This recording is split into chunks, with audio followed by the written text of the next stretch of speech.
Finally, the Bank of Canada cut the rates yesterday. With inflation now under 2%, quarter 2 GDP shrinking by 1.6% and unemployment at one of its highest in the last 8 years, this rate cut was almost guaranteed. Now, last week I made a video on why you should not buy a home because the rates are being cut. But if you do have a real need and the means to buy a home right now, the next question would be, should you take a variable or a fixed rate? We'll talk about that in today's video, and then we'll discuss why that choice doesn't even matter in the larger scheme of things. So let's get started.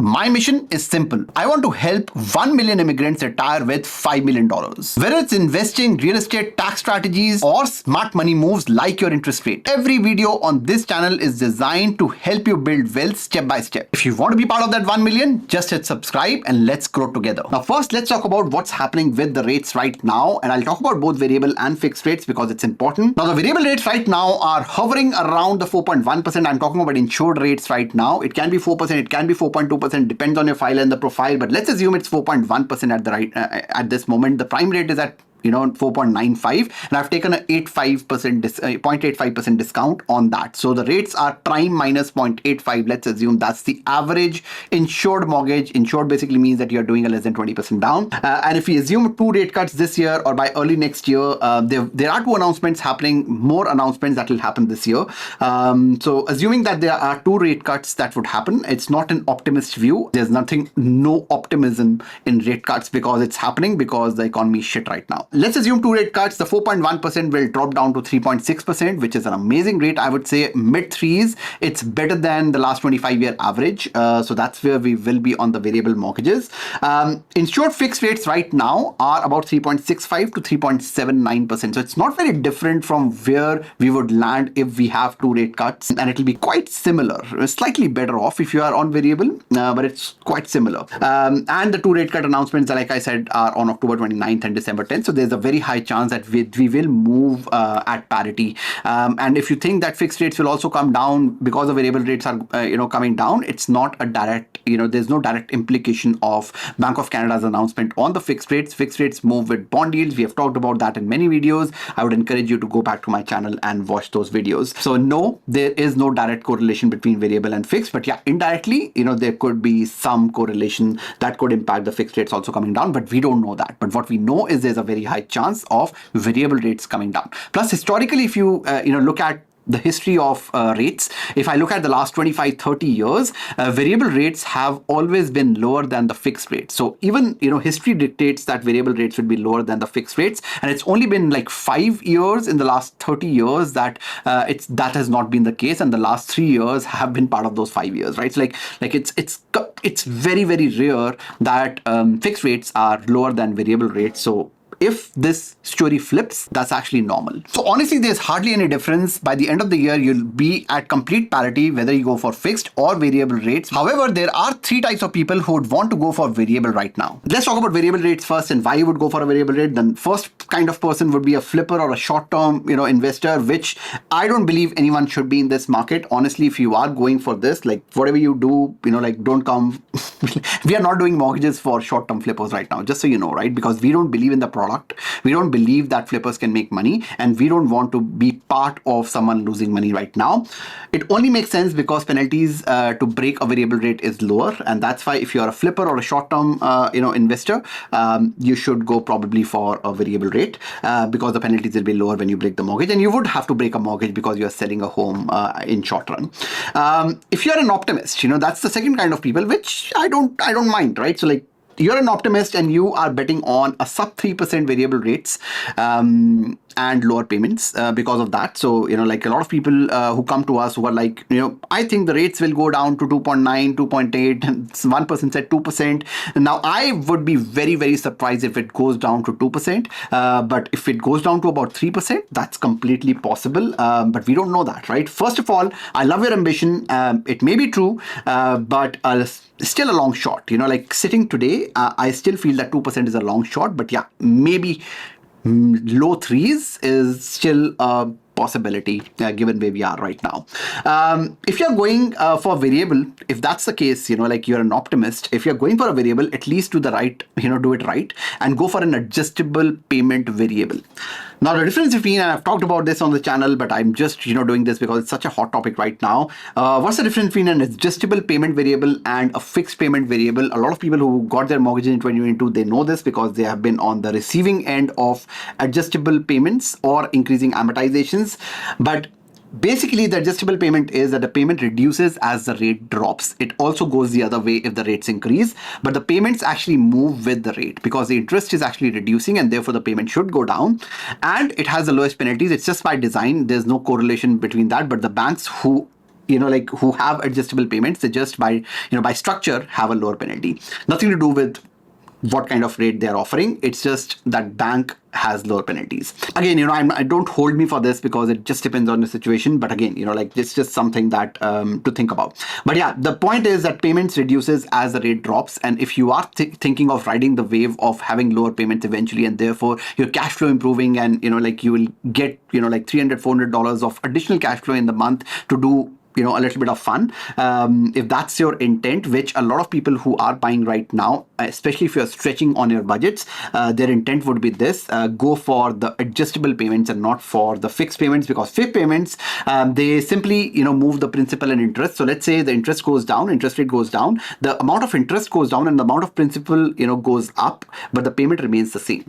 And I feel that even though it's not a bad thing that the payment remains the same, I feel that you should have the choice of a reduced payment when you have the choice. And if you don't want to reduce your payments, you can actually pay every single month towards your principal, and that's part of your prepayment privileges that you have. So I personally would always go for an adjustable payment variable, but everyone is different. But at least know, just don't go for the lowest pay, rate and cashback, and just because some bank is dangling something to you, ask them this, will your payments go down when the rates go down? And a lot of the times the answer will be no. So make sure that you're going for an adjustable payment variable. I just wanted to spend a little bit of time. Then there are the third kind of people who are smarty pants, right? Not saying it in a bad way, but they are flexible to lock into fixed later. What happens is when you take a variable rate, you can actually lock into a fixed rate when the fixed rates go down, or you can anyways, if you feel that variable is very uncertain, you can always lock it into a fixed rate. A lot of our clients actually did that, when the rates were increasing. And that's something which you have an option to do free of cost with all banks, essentially. However, we need to understand the modalities of this because banks never lose money. First of all, they lock you into your remaining term. What I mean by that is when you take a variable rate, most of the times you will take a 5-year variable rate. Now, in 1 year, if you feel that you want to move to a fixed rate because the fixed rate is also 3% and the variable rate is around 3.2%, and you're like, you know what, I'm okay with the 3% fixed, so let me just move my variable to a fixed, mortgage, but I'll do it for 2 years, and no, you'll have to do it for 4 years. So you make that decision in 1 year. You had 5 years in the variable term. You have 4 years left in your variable term. You will have to change now to a 4-year fixed at that point, or whatever the term is left, right? You can't choose the term of your fixed rate at that time. So just know this, right? The second one and the most important one is, and this is something that is true for everyone, right? Every single bank would do that. Your bank will rarely give you the best available rate in the market, and usually it will be 0.3 to 0.5% higher than the street average, because let's be honest, if you want to escape this, you can't escape this, because if you escape this, you'll pay a massive penalty, and if you don't want to pay the penalty, you'll just have to take the rate that they offer, and that rate, they have little incentive to give you the best rate in the market. So banks never lose money.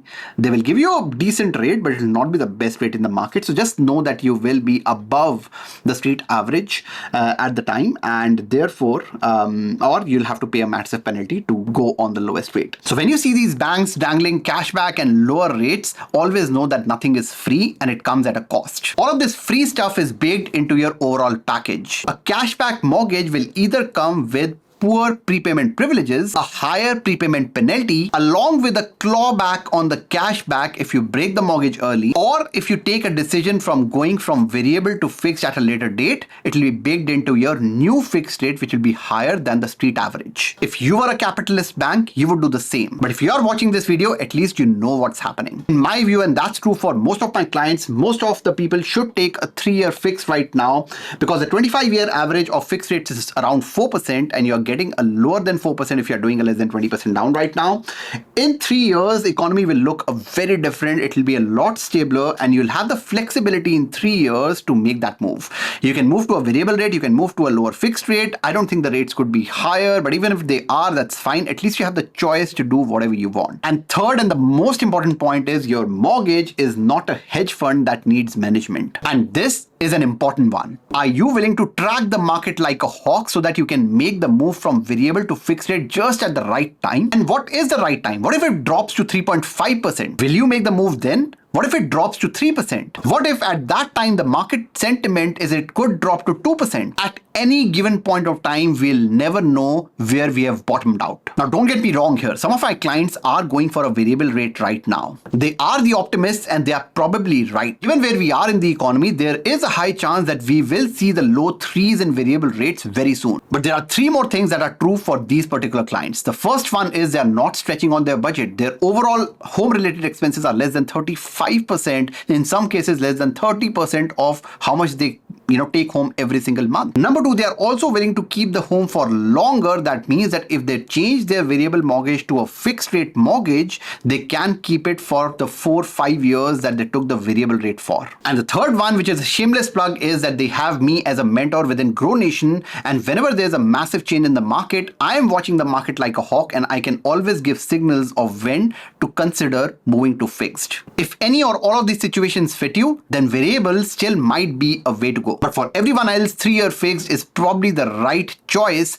And for God's sake, do not take a 5-year fixed right now. Everyone is incentivized to sell you a 5-year fixed. It does not even make sense. The 5-year fixed rate is higher than the 3-year fixed. Like it's bizarre. I don't understand why people are taking a 5-year fixed right now. There are certain clients who say that, this person is giving me a 5-year fixed of 4%, but the 3-year fixed is at 3.7%. Like it does not make sense.